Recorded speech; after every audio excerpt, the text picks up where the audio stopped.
now, come on. I can't read that on the air, for crying out loud. Oh, come on now.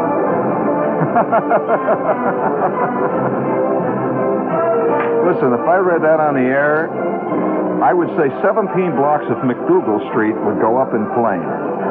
I'll tell you. Not to mention Greenwich, Lexington, 3rd Avenue. Oh, man. I just can't. No, I can't. No. You're listening to a man who, he's seen it, you know. He's been through a lot, been through it all. And I just did something this past week that has to be reported. Here it is, the night before the 4th of July, you know, and you walk up and down the street here and you realize that the rats have left the ship. Oh, yeah, you know, I know guys that started their weekend, about 10 o'clock last Monday. And you could tell the rank of the executive by how long he remained in the city this week. And, you know, the next rank left on Tuesday, and some of them came in this morning. You could tell they were downtrodden. They were waiting. Now, these are the guys that had just gotten the key to the executive job. You know, and guess who is still in town? Let's hear it. Let's guess who's here. For all of you out there who wonder whether New York is still here, friends, it sure is.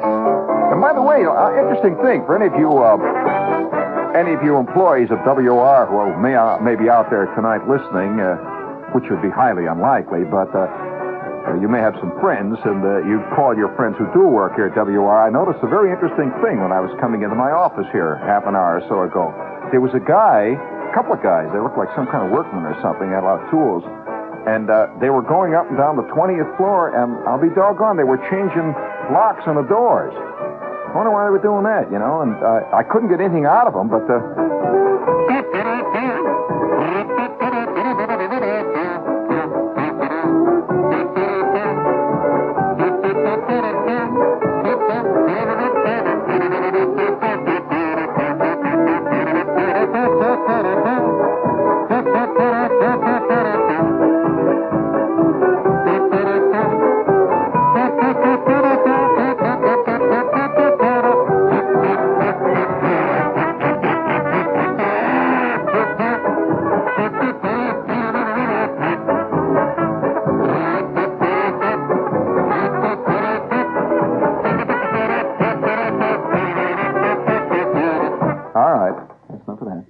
like that?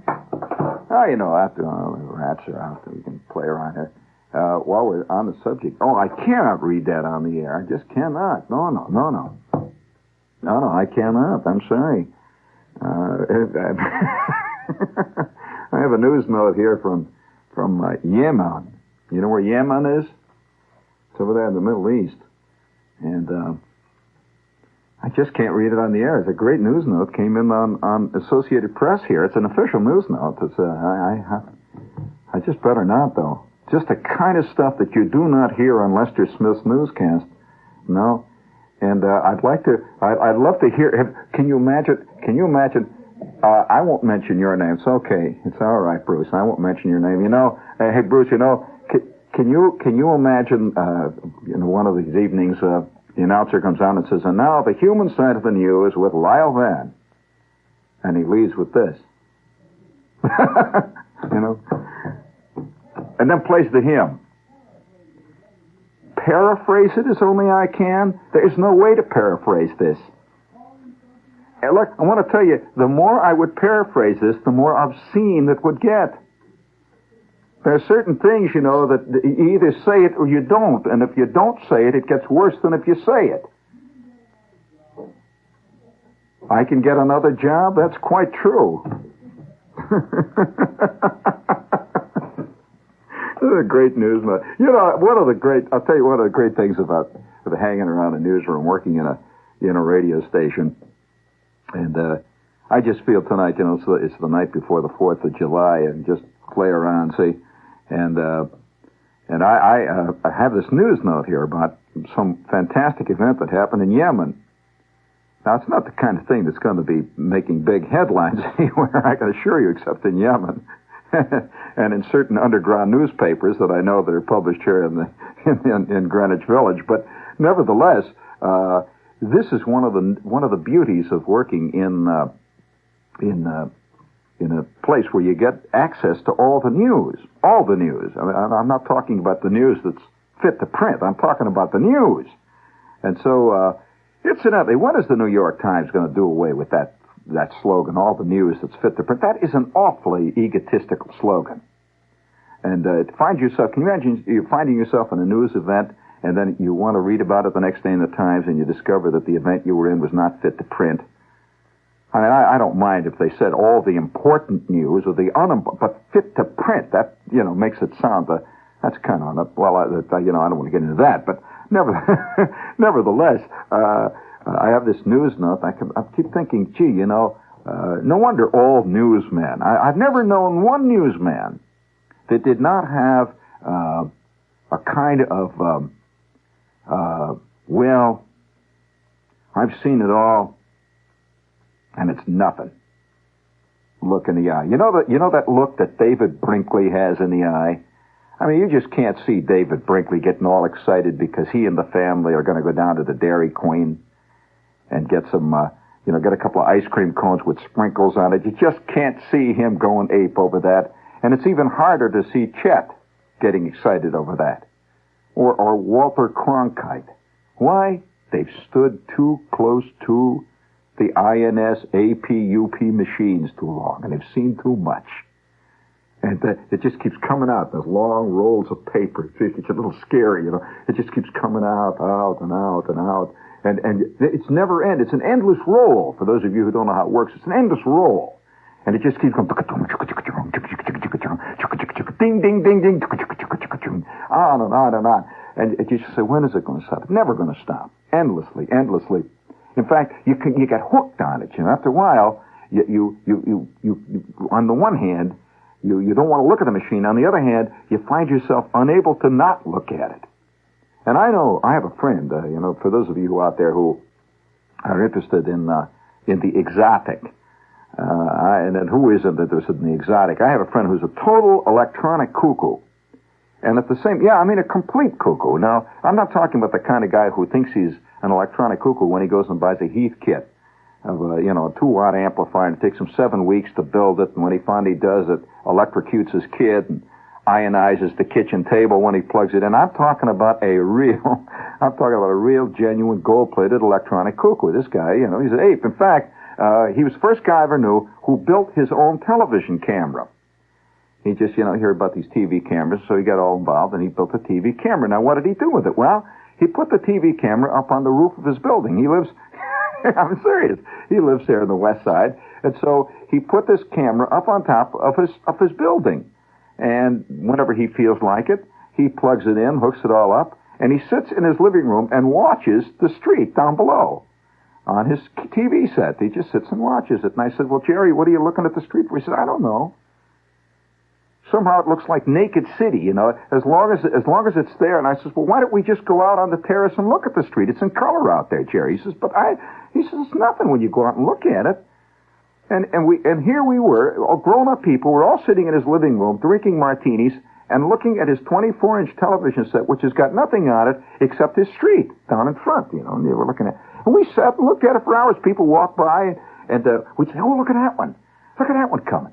And we'd watch a person just walk down with his shopping bag, nice little old lady with a poodle, and say, oh, look at that. And somehow, when you look at it on a television screen, it gets to have meaning. Maybe this is what McLuhan is talking about. It had a frame around it, see? And suddenly it looked like everybody was bound on sinister errands. As we all know, when you're watching a television drama or you're watching a movie, everybody that shows up on the screen is meaningful. If there's a crowd, they're going to throw rocks at Rod Steiger. You know that. They're not just on their way to Macy's. They're doing something. That's the trouble. That's why I never can really believe in movies. Everybody has a function. And so somebody like Peter Sellers gets into the cab, and the cab driver looks up in the mirror. The cab driver's going to say something funny. Peter Sellers is there's never just a cab driver says, shut up, keeps driving. That's the way it really goes. And so we're sitting there watching, in his living room, and I'll tell you, for over 45 minutes, all of us grown-ups sat there and ate daisies and bugles, and drank martinis and watched the street.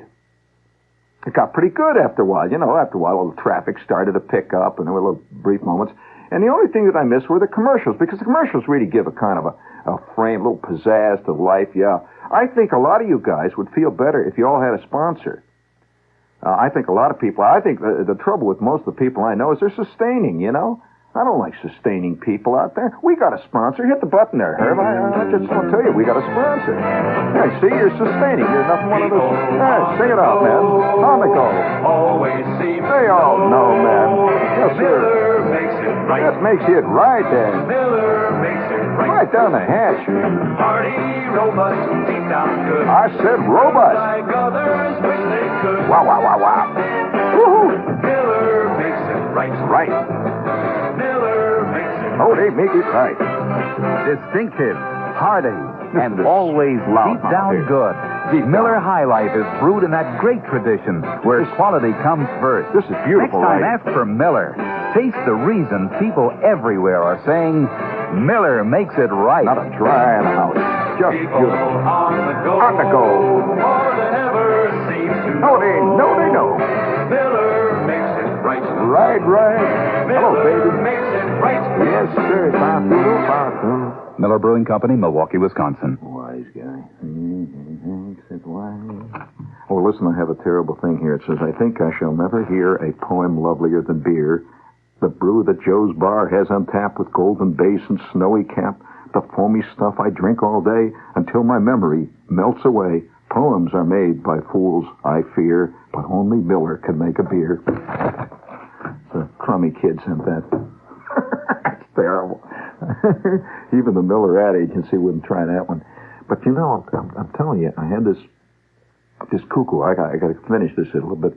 Speaking of cuckoos, you're listening. Oh, that reminds me. This is WOR, friends, New York. And would you please bring me some dramatic music there? Just sneak anything you've got in there, Herbert. There, we've got another thing here. Yes, sir. Yes, sir, Bob. Da da da dee dee dee dee da da da doo doo doo doo doo doo da da doo doo doo doo doo doo da da da da. If you're doing an electrical job around the house, oh, I say, think of Rosetta, big old fat Rosetta. Rosetta is Rosetta. Singing commercial. Now I got a note from Bob Alden says he wants me to sing it. Trying everything. For those of you who are going to do a little electrical work around the house, friends, in the forthcoming few weeks, you know, you never know what you might want to do, wire up some sparklers or something. Think of Rosetta. They've got everything. They've got an electronic fly trap that I understand comes in an extra large deluxe model that can be used for other than flies. Just ionizes them. This could be the perfect crime. This is Rosetta, friends. There are 3 Rosetta stores, 79 Chambers Street, 75 West 45th Street, and 73 Murray Street, just 2 blocks west of the City Hall, within easy reach of all subways and buses. They tell me 3 commissioners that were being chased by the police and ran right through that store the other day. And, on their way out, and they were all looking for black light, make them invisible. But, oh, it's terrible. If you'd like a catalog, though, from Magnificent Rosetta, just send your name and address to Rosetta. She's a nice lady.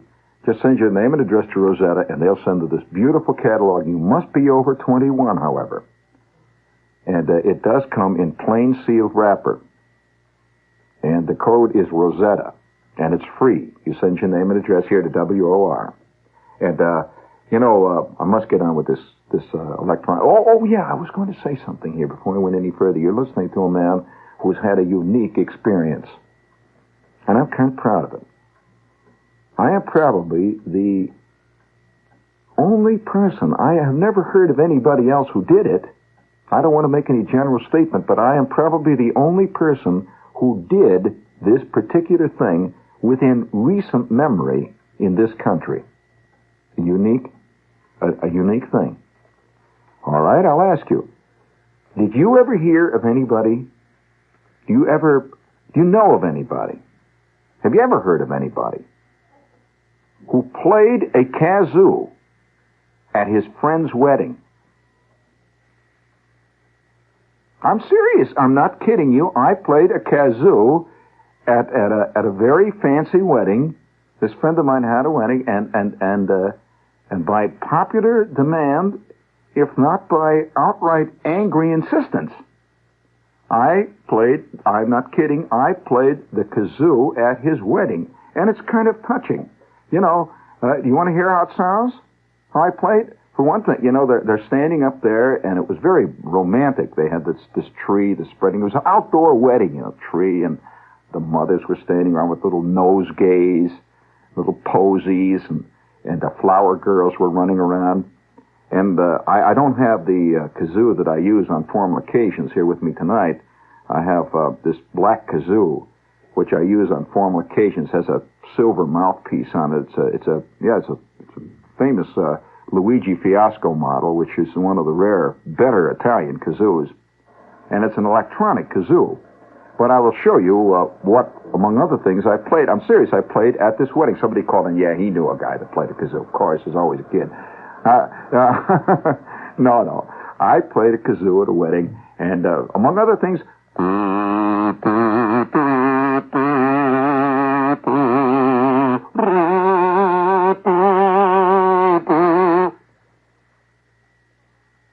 something about it, though. It's easy to laugh. It's very easy to laugh. But it gave a kind of, how can I say, rustic, gothic quality to the whole thing. And I noticed that as I got into the second chorus, you know, when you go through the bridge and you start hitting the second chorus when the tune is riding, I'm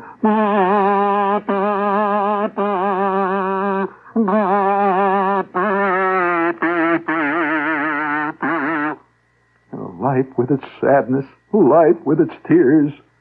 There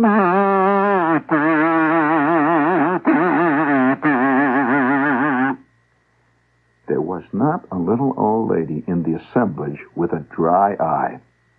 It was kind of great, wasn't it? Admit it. I really did it. Well, then, of course, it opened the floodgates. It just kind of gave a whole new dimension to the wedding, and a lot of people surged forward, and the guy was shaking in his shoes, was getting married. It's the first time I've ever actually seen a guy actually shake getting married. He was really shaking, and it was funny. It was classic. And the chick that he was getting married had an iron grip. I'll tell you, she had a hold of his elbow. His hand was blue. I mean, you could see he was not going to bolt for it. And so after I played I Love You Truly, and I played a couple of other appropriate melodies. By the way, speaking of appropriate melodies, did you hear about this wild Jersey wedding a couple of days ago? There's a wild wedding I read about in one of the papers. I mean, a typical example of Jersey Slav art in galloping motion, where this guy and this girl were getting married, see? Which don't think, that's not being redundant these days. A lot of people get married. And this guy and this girl, oh yeah, did you hear about the case in Los Angeles a couple of weeks ago? That's something else again. But this guy and this girl, see, they're getting married. And, of course, they're true children of our time. They've been bred and brought up and lived completely in the total LP world, the stereo LP world. And obviously they had spent a lot of their extra times at Swingles weekends out in the Catskills, the real type, the Tony Curtis hair, and the chick is wearing the Julie Christie makeup and the whole bit. And so when they're getting married, it was rehearsed, you see, and they realized, of course, that true love is found only in popular songs of today. We all know that a song is where it really is. I mean, when the Beatles sing such deep and tremendous and infinitely moving lyrics, we know that this is the truth. We know it. And Bob Dylan is always speaking the truth. We know that. And there's nobody more sincere, believe it or not, than Eddie Fisher. I mean, not many guys can be sharp and flat on the same note without meaning it. And it's not easy to do that kind of stuff. It's like learning how to work two yo-yos at the same time, both left hand and right hand, and at the same time juggle Indian clubs. That's not easy to do. You've got to be sincere when you're doing that. And so this typical couple of our time. They rehearsed their wedding, and they rehearsed it by they had a rehearsal hall. So they didn't rehearse it like, people rehearse their wedding. These are Jersey people. They rehearsed their wedding in rehearsal with a guy playing the piano. And so when the wedding was about to be performed, here's the way it was done. The groom, see, he came from the side. They had the altar was not an altar. In this case, it was a stage. See, after all, we all know that love is part of showbiz now. And true love is found in the second act. When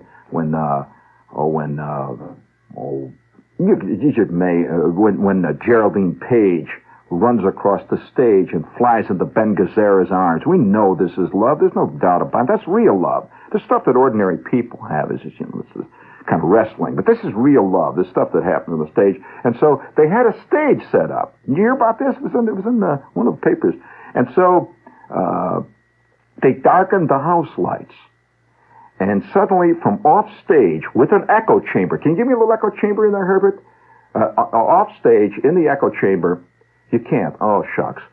Well, that's what happened in the wedding, too. So, off stage, this voice started to sing, and it was singing a selection from Sound of Music.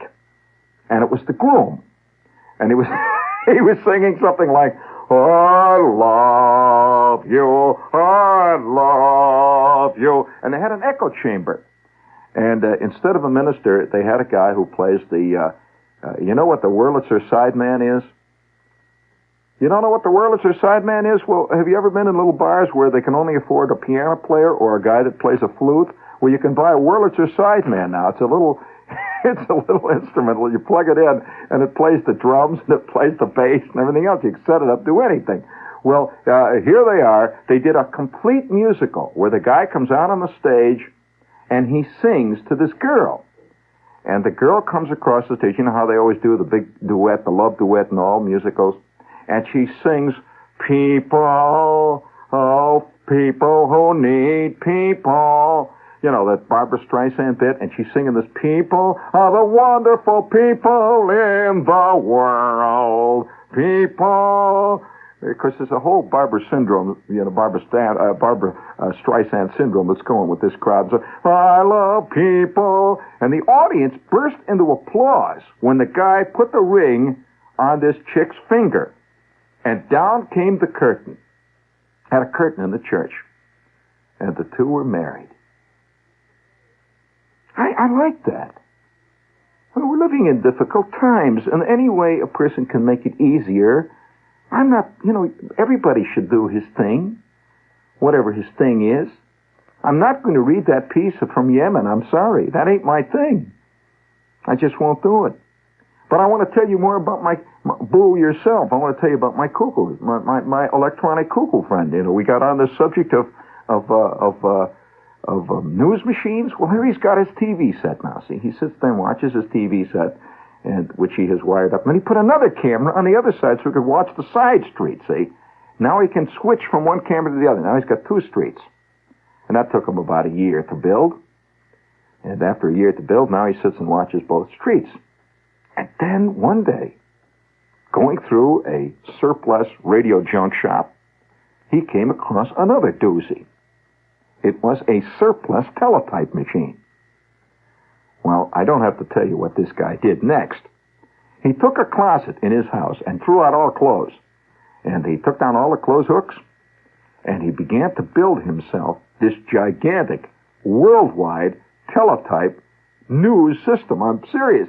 He built this gigantic receiver, put an antenna up on the top of his house, and he built this feeder system for the electronic news machine. And now you go to this guy's house, and you're sitting there eating, and they're very elegant, and you're eating, and you hear the closet is going ding, ding, ding, ding, ding. He's picking up Pravda. Unfortunately, it all comes in Russian. He does not read Russian. They go ding, ding, ding, ding, oh, ding, ding, ding, ding, ding, ding, ding. And then he says, oh, excuse me a minute. And he rushes into the closet, and he switches to the BBC then. Ding, ding, ding, ding. And there's got great big rolls of paper. And I said, Jerry, where's it going to end? And there's a glint in his eye. And he says, say, have you heard what they can do with laser beams? I said, Jerry, no, not laser beams. Next. I said, Jerry, I saw what they did with those in the James Bond movies. He said, yeah. And now somewhere off there, in 4 or 5 or 20 blocks from us, there is a genuine scientific maniac who's working away. Well, now these things are not, they're not limited to the electronic people. It's the 4th of July, coming up. Have you ever seen a firework maniac? I'm not talking about a guy that likes fireworks. I'm talking about a person who is creative with fireworks. I don't mean just blowing up a tin can. I'm going to tell you a story you're just not going to believe because it sounds like a thing right out of a silent movie. The kind of slapstick comedy that you see once in a while, the Laurel and Hardy type comedy. By the way, I think one of the great lines of all time is, I read it now, "This is a fine mess you've got us into now, Stanley." That could be applied to almost every politician I know. It could be applied to history. It's a fine mess you've got us in this time. Well, it's 4th of July. It's about 10 o'clock in the morning scene. Have you ever been in a scene that you yourself played a leading role in a slapstick scene? Well, I did. I've got my little bundle of fireworks. Schwartz has got his little bundle of fireworks. And it's early morning. We're not playing with the firecrackers much yet. We're saving it for later in the day. Once in a while, you'd let one go. Once in a while, you'd throw a torpedo at Bruner, something like that. But you're not really doing much. And Patty Remedy, the most beautiful girl in the entire world, lived 2 blocks away. And Patty is on the porch. It's 4th of July. It's kind of a gala. The kids are eating ice cream. She's got a couple of her girlfriends over. You know how girls are. They live in this special little world where they sit around and play like they're having babies and all that. I wonder if little kids today, instead of, girls have, the whole doll shtick, things are different now. I wonder if little girls sit around and they're 6 or 7, they pretend they're taking a pill. So far, little girls, the big difference between little girls and little boys is that little girls generally live in the future in their play. They're always playing house. Not many little boys play house unless they have ulterior motives going. I've never known Schwartz to come up to me and say, "Hey, how about let's play in basement, huh? How about let's play in daddy?" No, we don't, play daddy. Oh, no. Oh, I see the day. Listen, I see the day when you'll be able to buy a little daddy kit for kids to play daddy. It's all showbiz. You can buy a daddy kit now at FAO Schwartz. It's a little imitation Brooks Brothers suit. The kid can play daddy. A little copy of Time magazine that's washable, has articles by Dr. Spock in it, And a little martini, he play like he's making martini like Daddy does when he comes home. Of course, this is health. It's vitamin B12 in this martini. It's there'll be a little kid. And so here's Patty Remedy and her friends playing on the porch. Well, we're showing off, me and Schwartz and Flick, we're throwing firecrackers and all. We go up on the porch, and I take this bunch of Chinese ladyfingers. Have you ever seen them with the fuses that are all entangled? There's about 45 little firecrackers all together. Well, now, ordinarily, I would fire these firecrackers off one at a time. This is the way a normal kid does, you see. But it's Patty Remedy. I'm playing real big, So I take this punk. Now, you're going to hear one of the most embarrassing moments I ever had in my life. I remember it like it's tattooed on my soul. I take this punk, and I say, "Hey, watch this, Patty. Hey, Patty. Hey. Oh, Patty. Hey, Patty, watch this." And I take the punk, and I light the main fuse on this thing. Goes like that. I say, "Watch this. Whoa, look at all." And I throw it like that, see, and it goes up in the air. It goes pow, pow, pow. And I turn and run, and just as I run, this thing goes pow, and somehow, to this day, I don't know how it did it, it blew in half. And half of the firecrackers, instead of, just laying there and popping off, half of them flew. And just as I turn, it is a hot day, my shirt tail is hanging out. It lands right on my shirt tail, and it goes pow, pow, pow, pow. Blew my shirt right off my back. Ripped it right up. And these girls are laughing. Schwartz is laughing. Flick is laughing. My shirt is blown up, and it was my new shirt, my sports shirt that we got at Penny's, And my mother's bug. Everybody. Oh. Yeah, this terrible moment. You can go from the depths to the heights and back to the depths again. But I want to tell you, I saw a situation. You're not going to believe this because most of the mothers in this area are exceedingly protective of their kids. Yeah, that's a syndrome of the East. You don't find that as you go further west. You find that the protective quotient in a kid's life grows less and less as you go further west. Until finally, you get all the way out on the West Coast, and kids are kicked out of the house at the age of 3 months. Get out, burn your living, kid. You know, they kick them out. Very different world. So I'm living in the Midwest, about halfway between the Midwest, halfway between the far West and the Bronx, where the kid is carried to school sometimes up to the age of 15, see? And, oh yeah. Well, in this world, I'm going to describe to you an incident that you're not going to believe because it sounds like something that comes out of a comic strip. And it is a mother incident. And whenever it comes up, and almost invariably when I get on the phone, I talk to my mother around this time of the year, I say, "Hey, Mom, you remember that time on the porch?" And she starts to giggle. She says, "Nobody would believe that, would they?" I'd say, "No, Ma, they wouldn't." Well, here's what happened. All day long, we've been shooting fireworks out. Now, we've been, you know what is it, a squib? Ever hear of a squib? Well, a squib is a firecracker that doesn't go off, and that's a fizzle or a squib. You got this firecracker, and somehow it didn't go off. So now, we used to collect them until you'd have maybe a couple of dozen of these babies, see?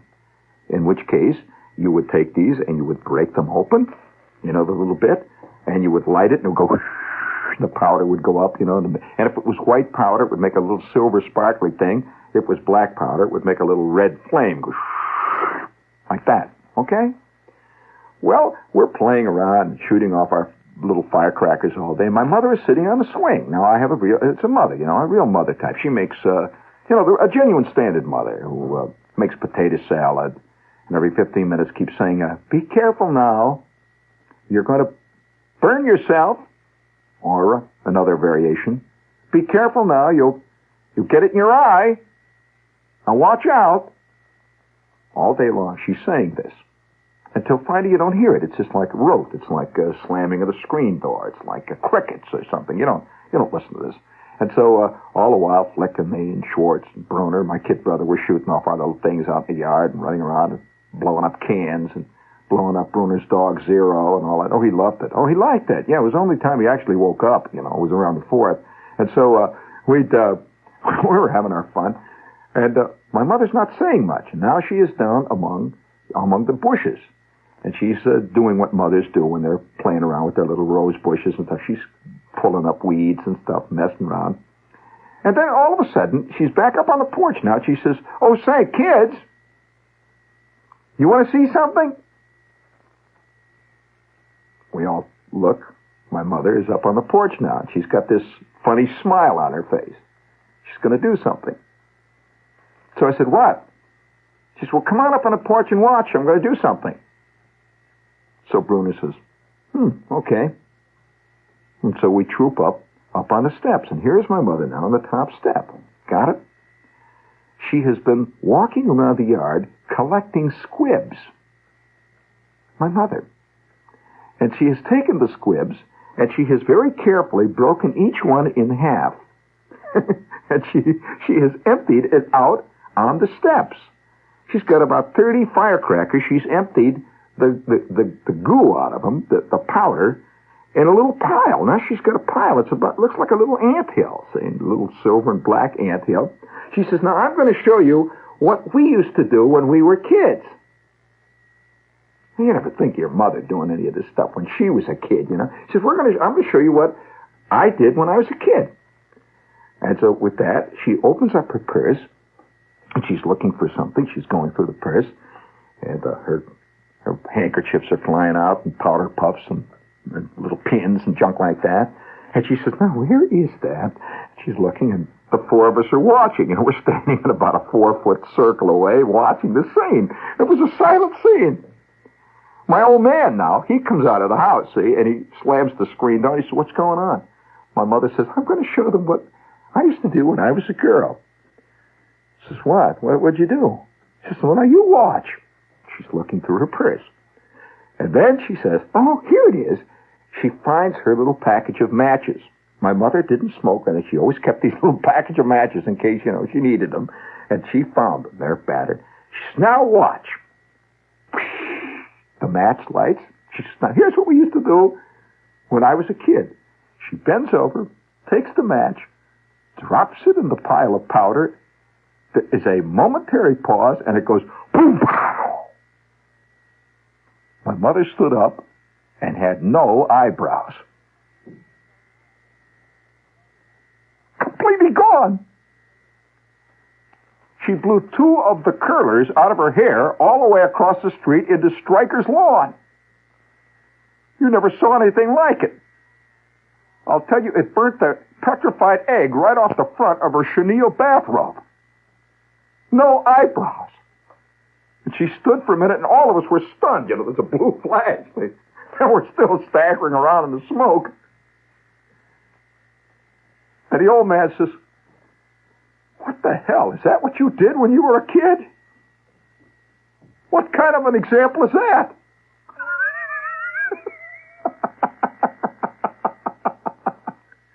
And my mother says, well, it went off, didn't it? And her eyebrows are completely gone. And so she's trying to recover, trying to be dignified. And she goes into the house. Bruner turns to me and he says, gee, that's a great mother. My mother became a legend. The time she blew her eyebrows right off. These are the kind of things that you have to face in life. Each one of us has been through the grinder, the mill. But there was one time, speaking of fizzes, and very similar situation that happened. All afternoon, there were about 15 of us. Me, Jack Morton, Flick, Schwartz, Bruner, Stanley Roper, B.G., Delbert Bumpus, all of us, about 15 of us, were busily putting our squibs into a Sherwin-Williams paint can, busting them in. We must have had a half a can full of powder by maybe 3 or 4 or 5 hours of running up and down the street looking for old fireworks that hadn't gone off. We gathered around in a little knot. God only knows what made us do it. We gathered around in a little knot all around this thing, all looking down into it, when Bruner says, okay, here goes, throws it in. The entire 4th grade went to school that summer, later that year, with no eyebrows. And none of us could say anything at home about it. It's like the time, did I ever tell you the time Flick's carbide cannon blew up? A fantastic, you know what a carbide cannon is? Well, we built this carbide cannon out of Popular Mechanics. Yeah, you make it out of a can. You know how these carbide cannons work. You add a little water and it produces this carbide gas. You light the thing and it blows the can out. Well, it worked, you see, for a while. This thing worked for about 3 times, and it was going off with a fantastic roar. I mean, gee whiz, a carbide cannon goes off, it jiggles windows for blocks around. Oh, they really go off with a boom. And then one day, oh, wait, you got a commercial in there? All right, hit the button. Everybody's getting excited. Come one and all, to Expo 67. Come on, play it big, Bird. Oh, it's live, huh? Oh, yeah. Oh, it's live. Expo is back. All the wonders that made Expo 67 the greatest international exposition ever held.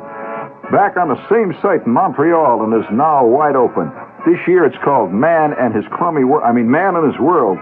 More than 45 nations are there to welcome you. Admissions to all exhibits, all pavilions is free. Big bargain discounts for your bank. The whole bit. Expo 67. Montreal is swinging again. Bring it up there. Come on. By the way, this is a good show. Yeah, it really is. What?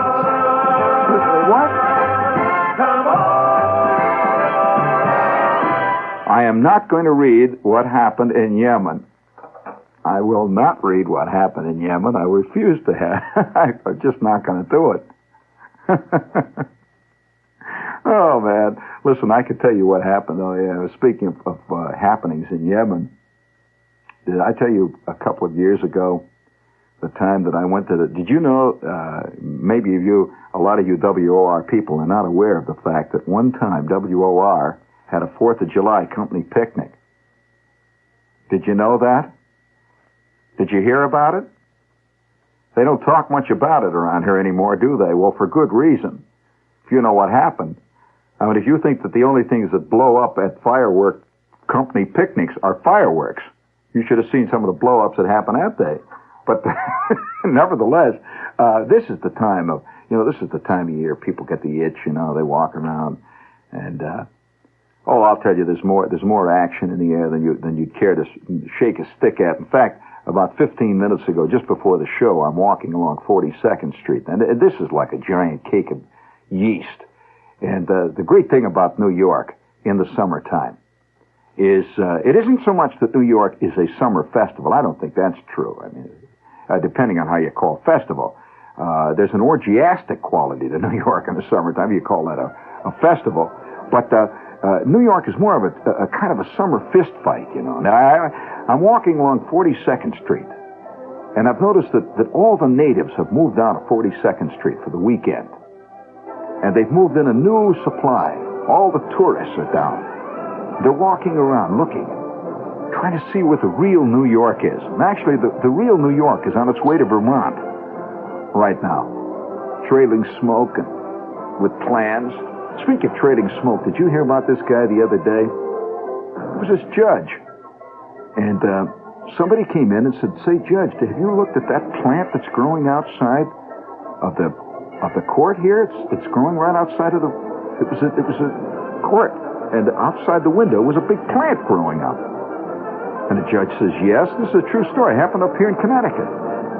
And the guy says, "You know what kind of a plant that is, Judge?" He says, "Well, no, it's kind of a nice plant. I noticed a couple of the boys around here have been watering it. They're taking care of it." The guy says, "Judge, have you ever heard of pot?" He says, Yeah, I cook eggs, pot. He says, "Have you ever heard of marijuana?" And the judge blenched. 2 guys on his staff were growing pot right outside the court among the nasturtiums and the geraniums. So it's summer, friends. It's summer. Keep your knees loose and push. I mean, push. Don't let them get in your way. I mean, in that traffic jam tomorrow. Just go, man. Go.